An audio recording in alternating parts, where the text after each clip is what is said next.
Question 2 of the warm-up from today has to do with going back to codominance. So you have to have these different forms of inheritance at your fingertips and be thrown at any problem and be able to suss it out and assess it and then use the right kind of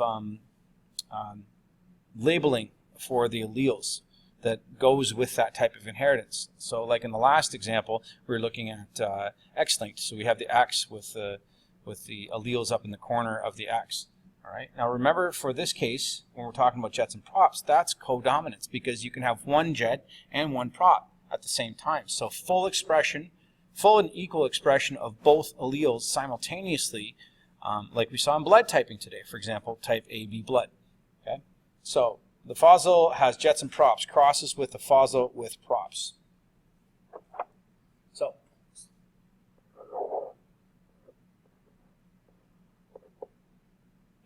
So here she is here. There's her jet.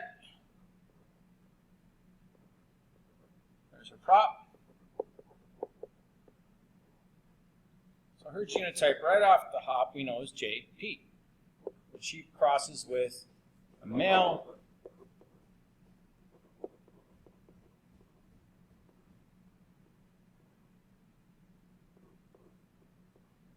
And he only has props. Now we don't have to deal with color. And he does have a mouth, so there you go. Okay, so his genotype would be big P, big P. All right, so just do the Punnett square up here. J, P, big P, big P.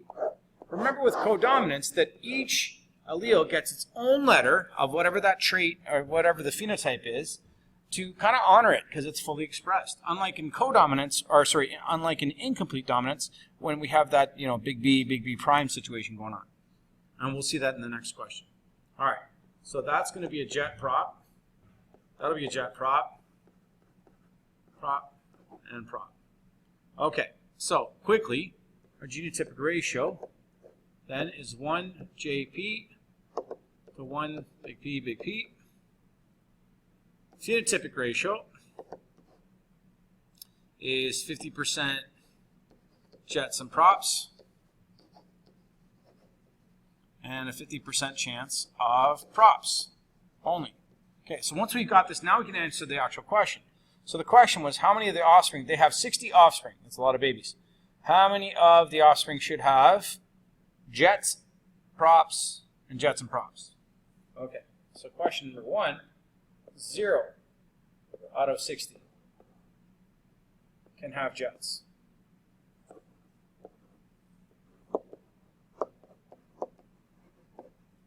And it's always good to throw in a little bit of extra when you're given a question like this, just to sort of own it, right?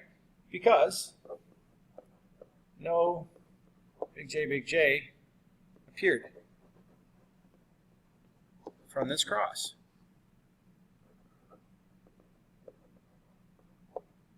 All right. Now, I didn't ask why or to explain, but that's how you would if I did. Okay. All right. Props, well, 30 out of 60 should have props only.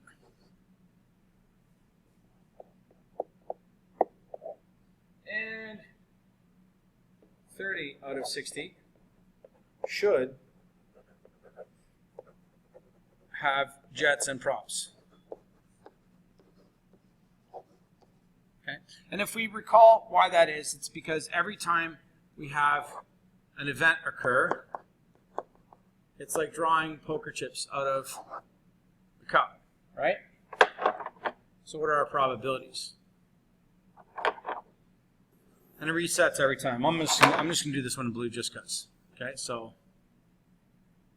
every time an offspring is made, it's a new draw of those 4 outcomes.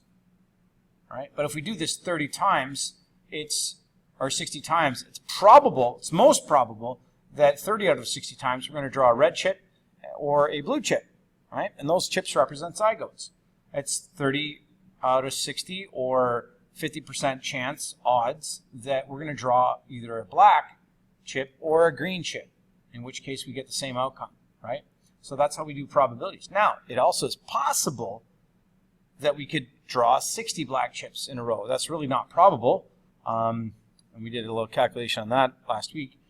We could theoretically draw any one of these every time, or not quite the same. So that can actually alter the outcomes overall. So it may not be a 50-50 in the actual final analysis, because every time we do that, it's a new conception event. So all the possibilities reappear every single time. So that's that question, and you're good to go. I hope you got the same answer. And if you don't, and you're still a little fuzzy on this, please come see me for help at lunch, and we'll clear it up and make sure you're totally cool with this stuff. Have a good one.